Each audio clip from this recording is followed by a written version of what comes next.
Wayne opened the sealed padded manila envelope. He had been anxiously waiting for it to arrive ever since he ordered it.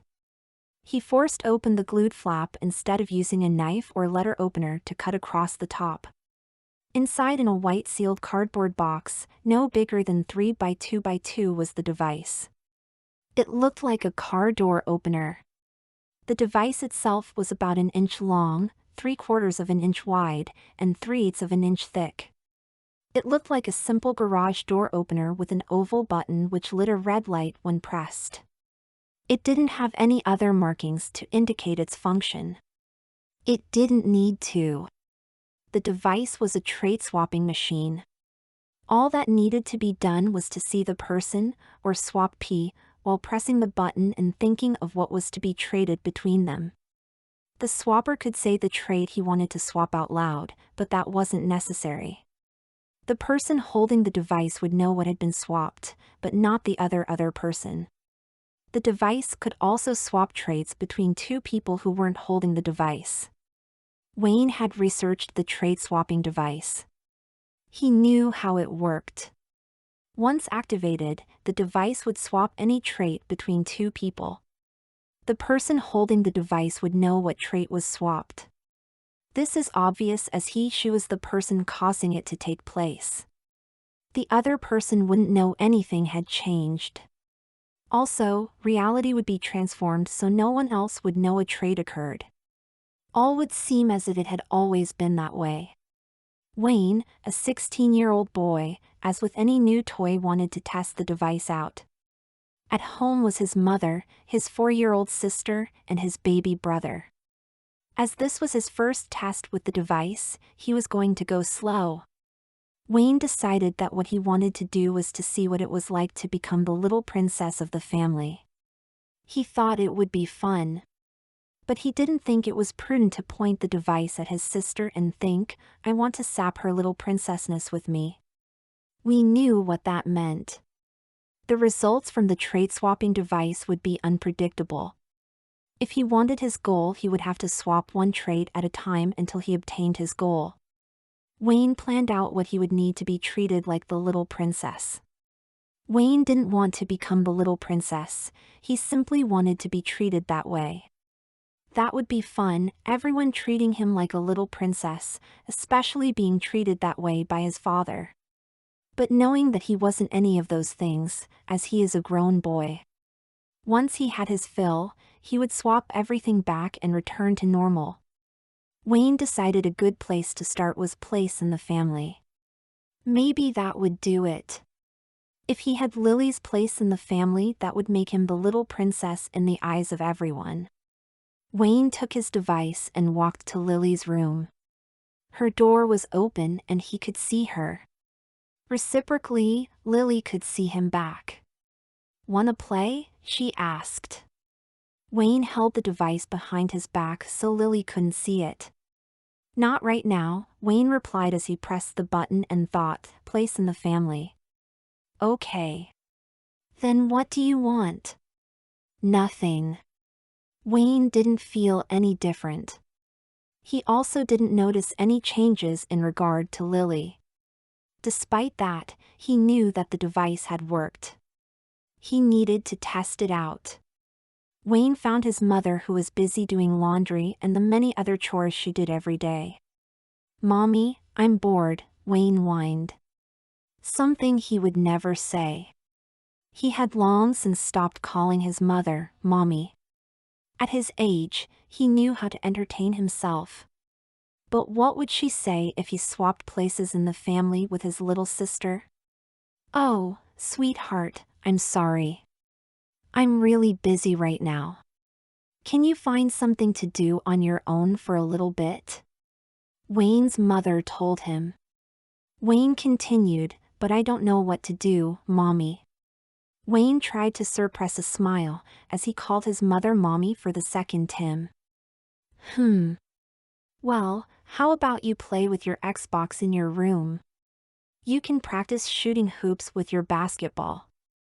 Both of those were activities that Lily would never do. "I already played with them. I want to do something else." Wayne wanted to see if his mother would get annoyed and tell him to just act his age. Okay, what about a video? I can see what's on Max or Amazon Prime. I don't feel like watching videos right now, Mommy. Wayne didn't know how long he could push it. He was certainly being treated like a child, but not yet like a little princess. Do you want me to play with you? Yes. I know, sweetheart, and I wish I could play with you right now. But I really need to finish these chores first. How about you see if Lily can play with you instead? Okay. Wayne was happy with how they went. He would see what else he could do. Mommy said to play with Lily, so he would do another swap. This time when stood at her door, he told her, Mommy says I should play with you. But since she had his place in the family as the older sibling, she didn't want to. I'm busy, she told him. That's okay. This time he swapped with Lily all her apparel. As he was looking at Lily, the first thing he saw was that she was wearing his LA Lakers t-shirt and jeans. Wayne looked down at himself to discover that he was wearing her white round-neck graphic top that proclaimed girl power with hearts and stars surrounding it, and her dull navy leggings with a white polka dot print. The clothes had resized themselves to fit him. After a moment of inspiration, he swapped his hair and hairstyle with his sister. She had his short boyish cut with a part of the left side. His hair had grown to his shoulders. It was parted at the center of his head with two braided pigtails were tied off with rubber bands. He returned to his room. Time to play dress up, Wayne said to himself. Before he tried on any clothes, he removed the rubber bands from his hair and removed the braids, then he tied his hair off with lavender hair ties into long strands. Wayne pulled off his top. It wasn't that different from the t-shirt he had been wearing. The only real difference besides the graphic on the chest was that his top had a round neck instead of the crew neck his t-shirt had. Then he pulled down his leggings. They were made of stretchy cotton similar to sweatpants, except much more form-fitting. His briefs were gone, replaced with girls' panties. The light green panties had a brown and yellow owl design with matching acorns. There wasn't a fly hole in the panties as boys' briefs had. They were just regular panties for a small girl but in his size.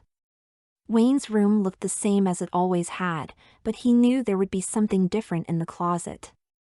He opened the closet to find his wardrobe was transformed into Lily's.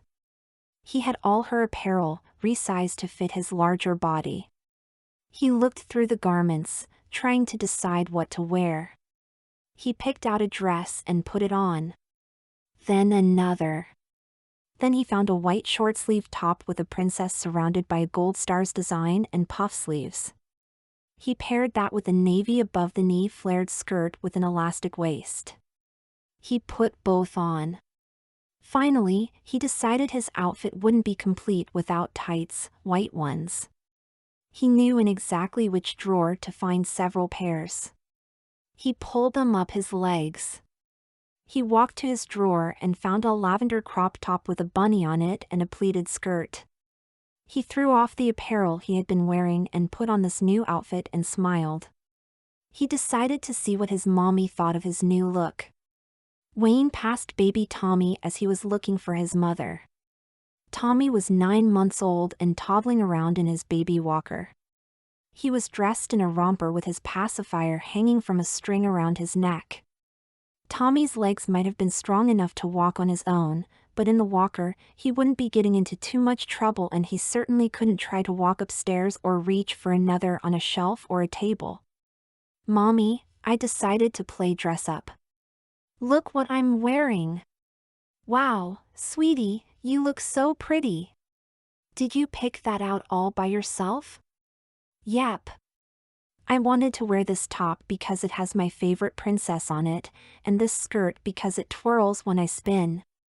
Wayne twirled to demonstrate. He didn't know that his owl panties and outline of his dick could be seen by his bother as he twirled. You have great taste, just like a little fashionista. I love the way you've put them together. Wayne liked how this was turning out. He was slowly becoming like the little princess on his top.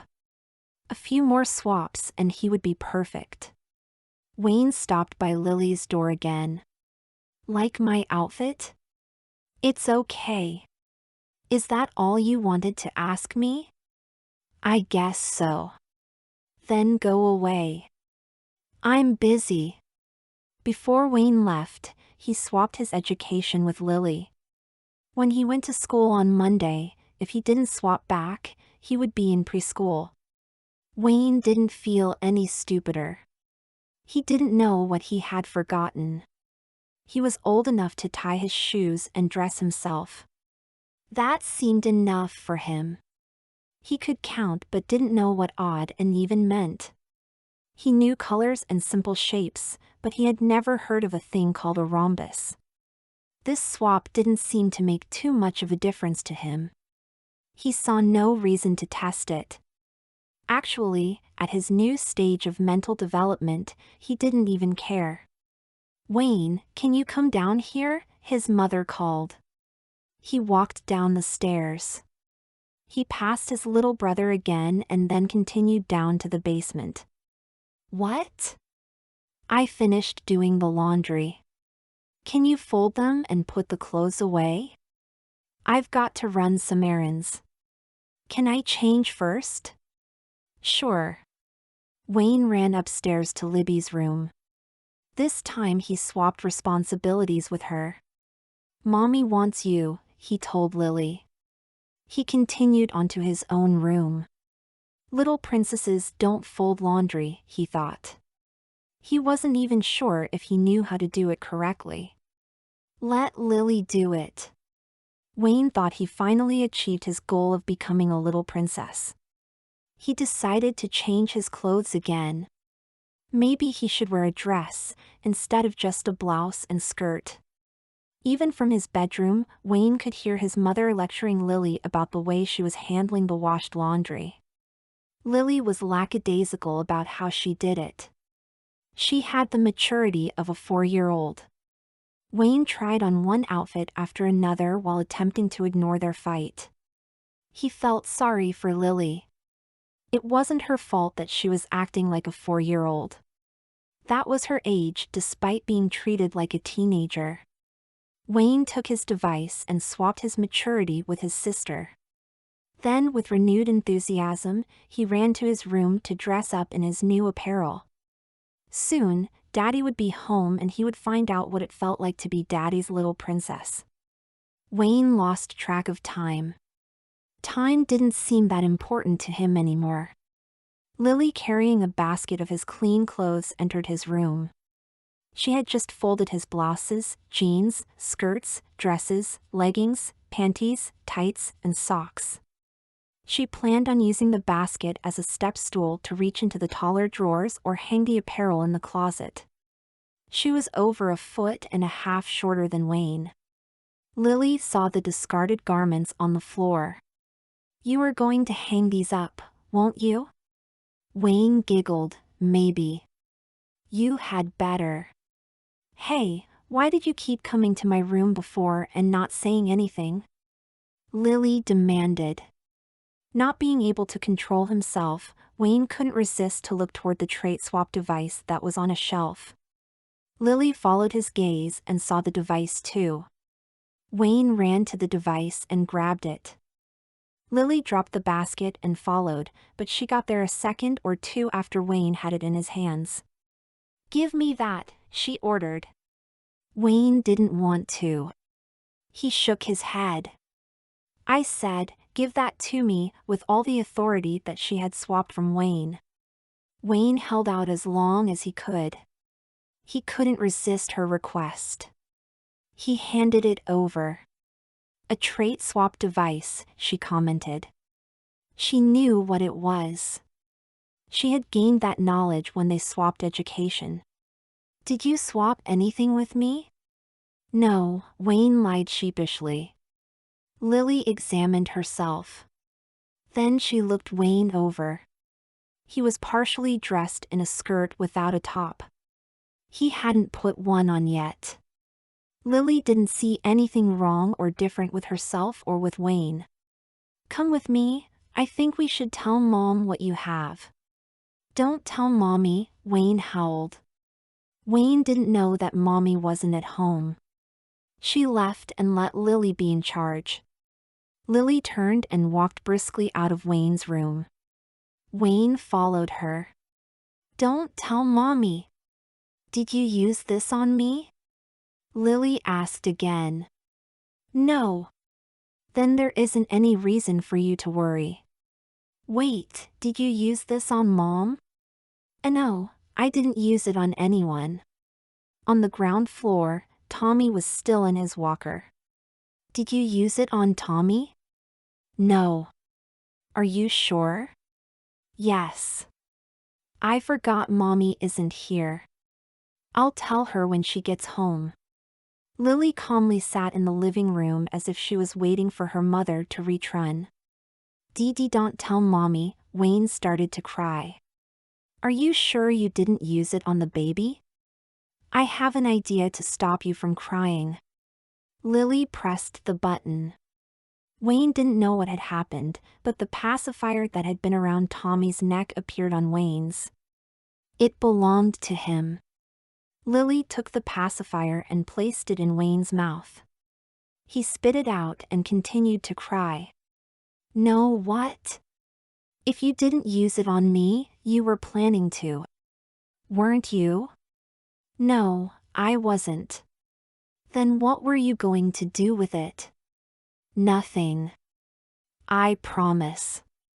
Wayne's courage returned when he realized that he was still bigger than Lily. He reached for the device, but a momentary doubt caused him to miss. Lily activated the device again. Wayne found himself with all the coordination of a 9-month-old in an enormous baby walker. "You shouldn't have done that." Wayne tried to get the device again, but the walker made it impossible to reach Lily. Lily then made 2 more swaps between Tommy and Wayne. Wayne's potty training evaporated. He didn't even know what potty training was. Around his bottom was a large diaper. The panties that had belonged to Wayne, and then before that to Lily, were wrapped around Tommy's crotch. Lily also decided to give Wayne Tommy's digestive system. There were only 6 or 7 baby teeth left in his mouth, and he wouldn't be eating anything but very soft foods for a long time. Certainly not before more of his teeth came in. With Wayne in his walker making it impossible for him to get into trouble, Lily picked Tommy up and put him into bed. Then she returned to Wayne's room to put away his clothes. She put away his newly clean clothes as well as what he had scattered around the room. Wayne continued to cry for a while until his left thumb found its way into his mouth. It comforted him. His biggest concern was that Lily not tell his mommy about the device. His babyish traits weren't a concern to him. Lily started to feel guilty about what she had done to her brother. Did he deserve to be stuck as he was? Lily took the device and walked into Tommy's room where he had fallen asleep. She pressed the button and all memory of what had happened was gone from her head. Tommy knew everything, but he wasn't old enough to tell anyone. With her anxiety gone, Lily returned to her chores. There were more clothes to fold and put away. Mom returned. She asked Lily, "How did it go?" "Fine. I am almost finished. Tommy is asleep. Wayne is ambling around in his walker. Why isn't he wearing a top? I guess he took it off. I can get another one." Wayne started to cry again. He was scared that Lily would tell Mommy about the device. What's wrong with Wayne? Why is he crying? I don't know. Maybe he's hungry or needs a change. I don't smell anything. He must be hungry. Wayne's mother didn't see any reason to take him out of his walker. She guided him to the kitchen and got a jar of carrot, sweet corn, and pumpkin baby food. Although the food was relatively thick, there weren't any solid chunks in it. Wayne, mother, tied a bib around Wayne's neck and started to spoon feed him. Wayne wasn't very hungry, but he ate the food anyway. He wanted to keep Lily away from Mommy. He didn't want her to tell about the device. As Mommy was feeding him, she talked to him. Wayne, I've been thinking. I don't think you are ready for preschool. I know you are very smart and can do all the work. But until you can walk on your own and are out of diapers, I don't think you should go. Wayne knew he should be in high school, not preschool. But what Mommy said did make sense. He remembered struggling through high school as he was. He also didn't want to beg to go to preschool. He had to get the device back and swap his education and all the other swaps he initiated with Lily. I guess so, he said. Good, I'll call the school and withdraw you. Withdraw? Take you out of class. Okay, Mommy.